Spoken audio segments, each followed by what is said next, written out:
இந்த சிம்ம ராசி என்பது 2026ஆம் ஆண்டு உடல், மனம், கடன் இந்த 3 பிரச்சனைகள் வருவதற்கான வாய்ப்புகள் அதிகமாக இருக்குது.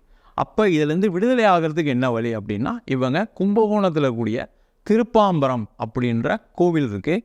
அங்கே போய் ரெகுலராக அப்படின்னா 3 மாதத்துக்கு ஒரு தடவை, மாதத்துக்கு ஒரு தடவை எப்போ போகணும் அப்படின்னா ஞாயிற்றுக்கிழமை சாயங்காலம், அதாவது 4:30 to 6 மணி, இது ராகுகால காலகட்டம். இந்த ராகு காலத்தில் போய் அங்கே இருக்கக்கூடிய நாகருக்கு முடிஞ்ச அபிஷேகம் இல்லை ஒரு 5 நெய் தீபம் போட்டு வழிபாடு பண்ணாங்க அப்படின்னா இந்த கடன் பிரச்சனைகள் குறையும். உடல் ரீதியான மன ரீதியான பாதிப்புகள்லேருந்து விடுதலை ஆவாங்க. அதே போல் தேவையில்லாத பிரச்சனைகள் இவங்களை தேடி வராது. நீங்கள் வேணால் பாருங்கள், 2026ஆம் ஆண்டில் நிறைய சிம்மராசி என்பவர்கள் தேவையில்லாத பிரச்சனைகள் அவங்கள துரத்த போகுது. அதில் எந்த டவுட்டும் கிடையாது. இவங்க ஒன்று நினச்சிருப்பாங்க, நடக்கிறது ஒன்றா இருக்க போகுது.